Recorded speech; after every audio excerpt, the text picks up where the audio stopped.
Noon and lunchtime. Leftover tacos. I am cooking and eating too much.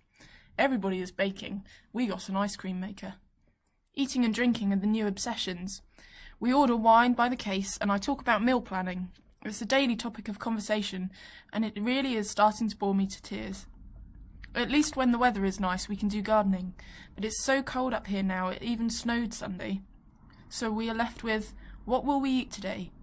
How many bottles of wine do we have left? We eat home-cooked food every day now, since there are no delivery takeaways near us and no restaurants open. Today we had leftover veggie shepherd's pie and finished the bottle of red wine we opened yesterday.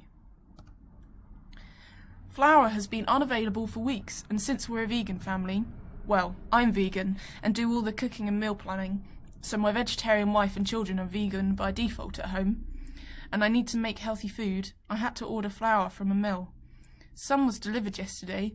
It was accidentally delivered to a neighbour, and I felt really weird about going to pick it up from them given social distancing. And the rest came today. We now have nearly 40 kilograms of flour. Where will we store it? We did not wake to a happy start this morning. My husband, aged 67 and retired, has done lots of online research to find bread flour. He had secured a bulk order to share with neighbours and had the order confirmed, but today the email says they are not honouring the order. We drowned our disappointment in tea complemented by fresh bread from the bread baker. Maybe our last, as yeast is also hard to find. Then it is quiet times in our bedrooms before TV at 4 p.m. while I cook dinner. Tonight is spaghetti for the kids. My daughter has recently decided to become a vegetarian. The kids go to sleep by 7:30 and my husband and I have eggs for dinner with chorizo and brie and watch a Netflix series before bedtime at around 10:30. I try and eat as healthily as possible and inflict this regime on my fiancé.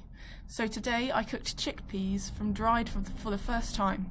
I usually buy them tinned, but they are harder to get at the moment. I had soaked them overnight and had them simmering on the hob most of the morning. I also made some couscous and left both the chickpeas and couscous to cool, ready to combine with leftover cold chicken later in the evening.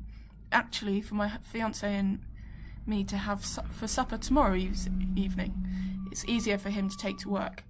For lunch today, I had some homemade sourdough with hummus and a butternut squash and green lentil salad, followed by frozen banana and pineapple.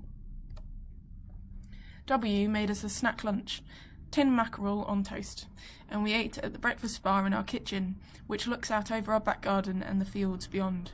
I then made more tea, and we went outside to read on a garden bench in the sun. We ate piri-piri pork with roasted vegetables, followed by homemade rhubarb crumble ice cream, then chose and sent an e-card for my son's wedding anniversary tomorrow.